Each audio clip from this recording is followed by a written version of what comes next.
అదే RTV app వార్తల్ని క్షణాల్లో చదివే అవకాశం ఉంటుంది. ఒక న్యూస్ పేపర్, ఒక టెలివిజన్ ఛానల్ మీ చేతుల్లో ఎప్పుడూ ఉంటాయి. సాయంత్రం తెలుగుదేశం పార్టీ లీడర్లు మరి జిల్లా అధ్యక్షులు శ్రీనివాస్ రెడ్డి, బీటెక్ రవి, అదే రకంగా మన జమల్మడుగు ఎమ్మెల్యే ఆదినారాయణ రెడ్డి వీళ్ళంతా కూర్చొని ఒక ప్రెస్ మీట్ ఇవ్వడం. ఆ ప్రెస్ మీట్లో వైఎస్ఆర్ కాంగ్రెస్ పార్టీ నాయకులు బెదిరిస్తున్నట్టు, ఇటువంటి బెదిరింపులకు వాళ్ళు లొంగమని చెప్పినట్టు ఒక వార్త రావడం, దానికి పర్యవసానంగా ఒక కంప్లైంట్ ఈ విశ్వనాథ్ రెడ్డి అని చెప్పేసి ఎవరైతే వైఎస్ఆర్ కాంగ్రెస్ పార్టీకి సంబంధించి మండల ఉపాధ్యక్షుడిగా ఉన్నారో ఆయనతో ఒక కంప్లైంట్ ఇప్పించడం జరిగింది. దీనికి సంబంధించి ఈ యొక్క తెలుగుదేశం పార్టీ నాయకులకు ఒకటే ఒక సమాధానం ఇస్తున్నా. అయ్యా, జగన్మోహన్ రెడ్డి గారి గురించి, ప్రజాస్వామ్యం పట్ల జగన్మోహన్ రెడ్డి గారికి ఉన్నటువంటి నిబద్ధత గురించి మీరు మాట్లాడడం చాలా హాస్యాస్పదంగా ఉంది. 2019 ఎన్నికల్లో జగన్మోహన్ రెడ్డి గారి పైన నేనే పోటీ చేశాను. 2024 ఎలక్షన్స్లో కూడా జగన్మోహన్ రెడ్డి గారి తరపున ఈ యొక్క ప్రచారంలో కానీ ఎలక్షన్ రోజు తిరగడం కూడా, ఎలక్షన్ ఏజెంట్గా తిరగడం కూడా జరిగింది. ఒక చిన్న సంఘటన కూడా జరగకుండా, ఎక్కడ ఎవరు చేయాల్సినటువంటి అవసరం లేదు, ప్రజలకు ఓటు ఇవ్వండి, ప్రజలు మనకు ఓటు ఇస్తారనేటువంటి మనోధైర్యం కలిగినటువంటి వ్యక్తి జగన్మోహన్ రెడ్డి. 2019లో కూడా పులివెందుల నియోజకవర్గంలో ఒక పోలింగ్ స్టేషన్లో కూడా దౌర్జన్యం జరిగినాయి, లేకుంటే రిగ్గింగ్ జరిగిందని చెప్పి మేము ఎవరు కంప్లైంట్ ఇవ్వలేదు. 2024 ఎన్నికల్లో కూడా ఎన్నికలు అయిపోయిన తర్వాత తెలుగుదేశం పార్టీ వాళ్ళు ఒక కంప్లైంట్ అన్నా, ఒక పోలింగ్ స్టేషన్లో రిగ్గింగ్ జరిగింది లేకుంటే దౌర్జన్యం జరిగిందని ఎక్కడైనా కంప్లైంట్ ఇచ్చారా? దీన్ని బట్టి అర్థమవుతా ఉంది, పులివెందులలో ఇంతకు ముందున్నటువంటి పరిస్థితులు లేవు.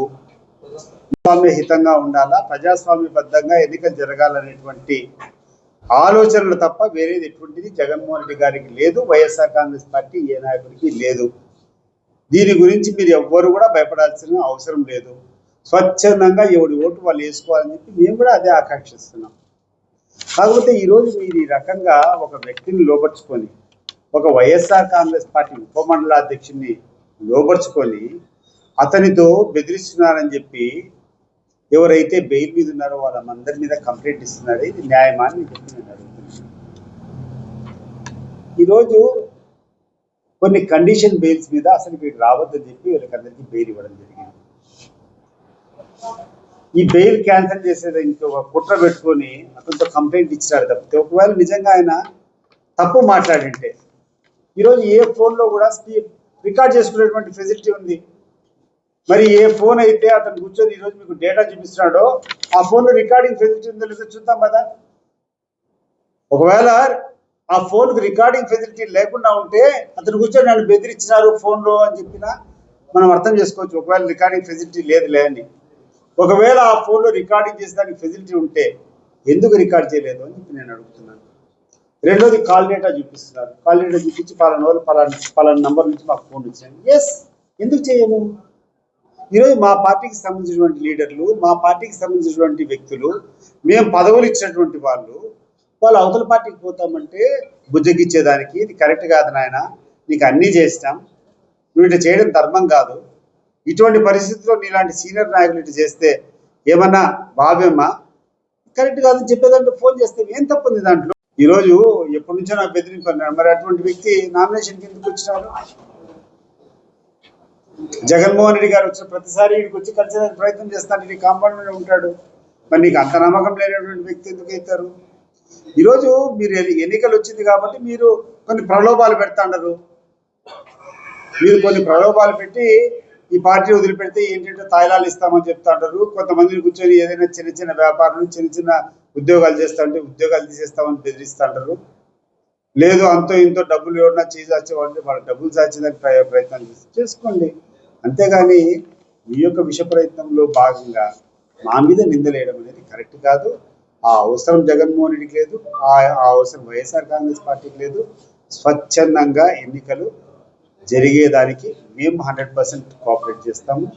ఒకవేళ మీరు కోఆపరేట్ చేయకుండా జరిగే రకంగా ప్రజలందరూ కూడా పూనుకుంటారు.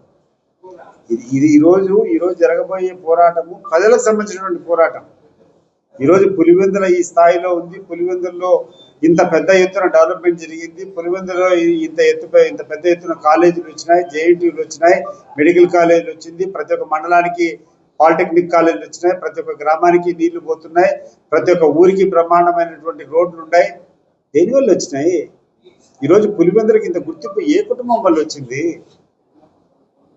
దాన్ని మర్చిపోయి లేనిపోటీ అన్ని మీరు అబద్ధాలు ఎవరో ఒకరినో ఇద్దరినో తీసుకొని మీ ప్రలోభాలు పెట్టుకొని వాళ్ళతో ఇటువంటి కంప్లైంట్ ఇచ్చేది కరెక్ట్ కాదు. అంటే ఆ రికార్డింగ్ అంతా చూపించు. బెదిరింపు వేరు, బుజ్జగిచ్చేది వేరు, మా హక్కును మేము అడుగుండేది వేరు. నా ఇంట్లో నా కొడుకు నా కాదని చెప్పి పక్కకు పోయినా మాట్లాడుకున్నాను నేను. నా పిల్లోడు నా మీద ఏదైనా బాధపడుకుని ఒకవేళ బయటికి పోతే తిరిగి అతను బుజ్జగించుకొని మళ్ళీ వెనక్కు తీసుకొని రావాలని చేసే దాంట్లో ప్రయత్నము తప్ప ఏమన్నా? ఆ ప్రయత్నంలో తప్పు మాట్లాడింటే రికార్డ్ చేసుకోవచ్చు కదా. రికార్డింగ్ ఫెసిలిటీ నీ ఫోన్లో ఉంది కదా, మరి ఎందుకు చేసుకోవాలా? కాబట్టి ఇటువంటి చౌకబార ప్రకటనలన్నీ మానుకోండి. తెలుగుదేశం పార్టీ నాయకులకు ఈరోజు పులివెందులు ఎక్కడ చూసినా కూడా మీరు ఈ ఎన్నికల్లో ఏంటేంటో చేయాలనేటువంటి ప్రయత్నాల్లో ఉన్నారని చెప్పి ప్రజలందరూ అనుకుంటున్నారు. ప్రజలలో ఉన్నటువంటి దాన్ని మీరు నివృత్తి చేయండి. అంతేగాని మీరు కూర్చొని మీరు చేయాలనుకునేటువంటి పనులన్నింటినీ కూడా వైఎస్ఆర్ కాంగ్రెస్ పార్టీ నాయకుల మీద, అది ఒక దురుద్దేశంతో, వీళ్ళ బెయిల్ క్యాన్సిల్ చేయాలనేటువంటి దురుద్దేశంతో ఏదైతే చేసినా అది కరెక్ట్ కాదని చెప్పి తెలుగుదేశం పార్టీ నాయకులకు హితవు చెప్తున్నారు. మరిన్ని వీడియోస్ కోసం ఛానల్ ని సబ్స్క్రైబ్ చేయండి. లేటెస్ట్ అప్డేట్స్ కోసం వాట్సాప్ ఛానల్ ని ఫాలో చేయండి. అండ్ లింక్ డిస్క్రిప్షన్ లో ఉంది.